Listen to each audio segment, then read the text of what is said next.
François Loubet, qu'est-ce que vous pensez du passage du Tour de France sur Villamblard? Mais vous savez, en tant que Villamlardais, mon pauvre ami, je n'aurais jamais rêvé de ça. Au départ, ça a été une grande surprise, puisqu'en fait, on ne s'attendait pas du tout à ce genre d'événement.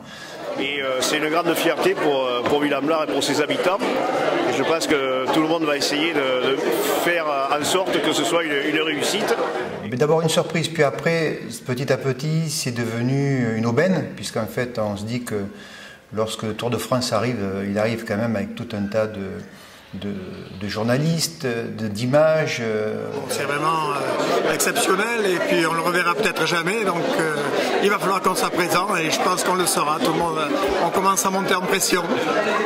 Le Tour de France dans la commune, son passage en tout cas, se prépare sur la commune de Villamblard dans le cadre d'une organisation qui a été créée à cet effet. C'est un comité d'organisation donc du Tour de France qui s'est appuyé sur le comité des fêtes, mais dans lequel l'ensemble des bénévoles de la commune peuvent participer. Alors, bien sûr, ce comité d'organisation, son rôle, c'est bien entendu de préparer l'arrivée des spectateurs, donc tant au niveau de la sécurité, ça c'est le rôle du maire, en tant que policier de la route, tout au moins au niveau de sa commune. Ça c'est le premier point. Le second point, c'est aussi la préparation au niveau des décorations. Donc les décorations sont prévues dans le village à plusieurs niveaux. On a déjà de positionner dans le village des vélos. Vous verrez des vélos, on va dire aux couleurs à l'effigie du Tour de France, ou des maillots en fait portés par les champions du Tour de France. Enfin, en tout cas, lorsqu'ils seront arrivés à terme de leur course, un maillot blanc pour le plus jeune, un maillot à pois rouge, ça c'est pour le meilleur grimpeur, un maillot vert pour le meilleur sprinter et un maillot jaune bien sûr pour le vainqueur. Donc ces vélos, vous les verrez de ces couleurs-là, et vous verrez aussi dans Villamblard des guirlandes qui seront disposées sur l'ensemble pratiquement du parcours de l'entrée du village jusqu'à la sortie du village, avec des maillots aussi à ces couleurs toujours typiques du Tour de France. Alors ces guirlandes et toutes ces décorations ont pu être réalisées grâce à l'implication de nombreux bénévoles de la commune, mais aussi des bénévoles de communes avoisinantes, ce qui est quand même aussi un bon signe par rapport à cet événement. Donc ça veut bien dire que ça mobilise à la fois les gens de la commune, mais les environs de cette commune-là. Et il y a aussi donc la maison de retraite qui a pu participer notamment à la peinture d'un certain nombre de vélos, l'association des Toujours Jeunes, qui a aussi fait des guirlandes. Il y a aussi l'association Soutien, Partage, Évasion, qui a participé à la réalisation de guirlandes qui iront sous la halle. Et puis j'allais dire aussi des personnes individuelles qui dans l'organisation au quotidien se sont impliquées. Bon, il y a bien sûr mes adjoints, on va dire, de la commune au niveau du conseil municipal, mais aussi des individualités qui, autant au niveau de la peinture qu'au niveau de l'organisation de ces travaux-là, se sont beaucoup impliqués pour préparer ces décorations. Je terminerai en disant que ces décorations vont demander aussi du matériel de sécurité aussi, et donc c'est grâce à la participation d'autres communes qui nous prêteront ce matériel qu'on pourra installer toutes ces décorations. Qu'est-ce que vous faites? Expliquez-moi ce que vous faites là. C'est pour enjoliver Villamblard et peut-être Bergerac même.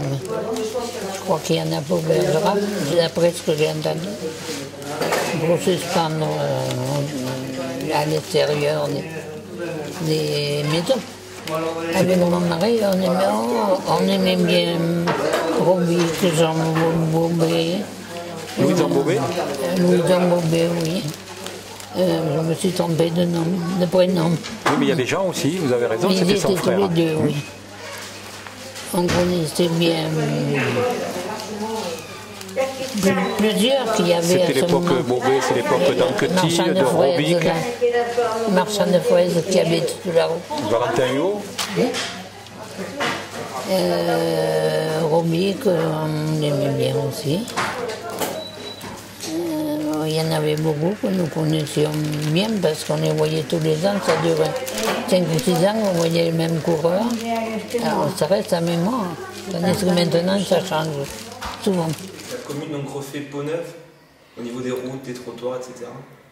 Alors oui, c'est vrai que ce que nous allons faire, ce que nous avons fait, j'allais dire en 4 mois en termes de travaux, À l'origine, on aurait fait ces travaux en temps normal sur 5 voire 6 ans.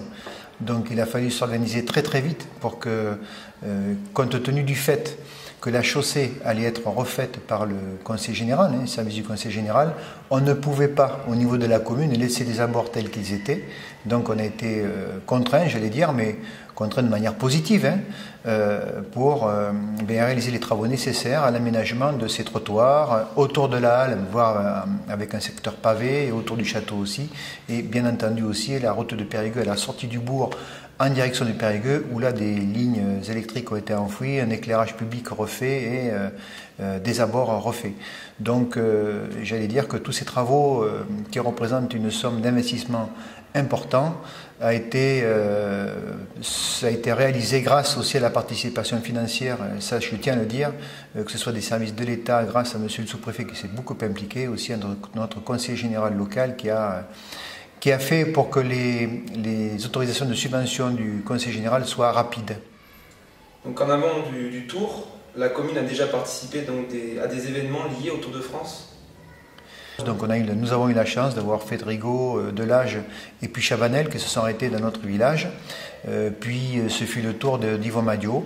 Et puis enfin, je terminerai aussi par rapport à cette préparation-là, une balade, la balade à vélo du 31 mai, où nous avons pu accueillir plus de 300 coureurs à Villamblard, avec un ravitaillement et puis on va dire un petit moment convivial de repos et de discussion avec entre les uns et les autres pour bien se préparer à reprendre le départ pour l'arrivée à Périgueux ensuite. Alors le jour du tour, il y aura beaucoup d'animations à Villamblard. Nous allons voir le village Antargaz. Le village Antargaz, c'est un village qui va s'installer pratiquement au centre du bourg.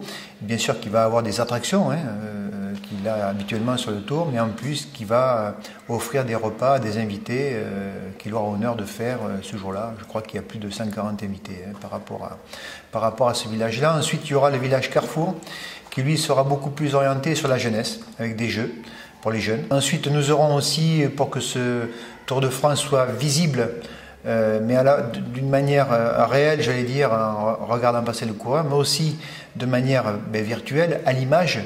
Nous aurons donc des grands écrans qui seront installés dans le bourg, où chacun pourra découvrir le coureur une fois qu'il part de Bergerac, par les images bien sûr de la télévision, jusqu'à son passage à Villamblard, et bien sûr après à son arrivée à Périgueux.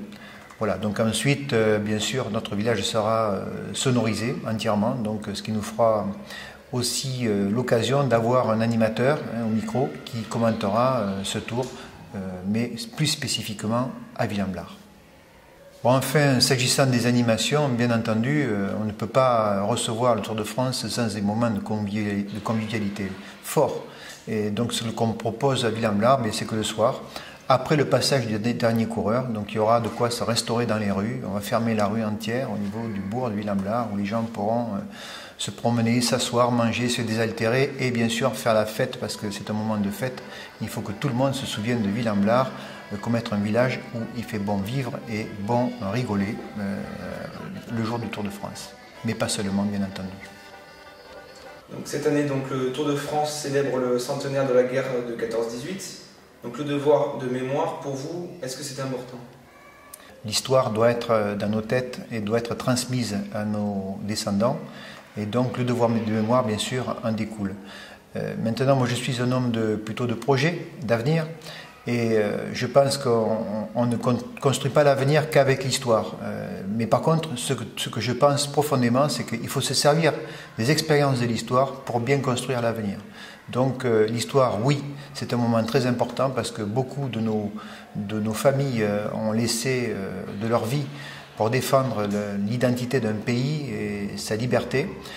Donc c'est important de s'en souvenir pour éviter que ce genre de choses ne se reproduisent à l'avenir.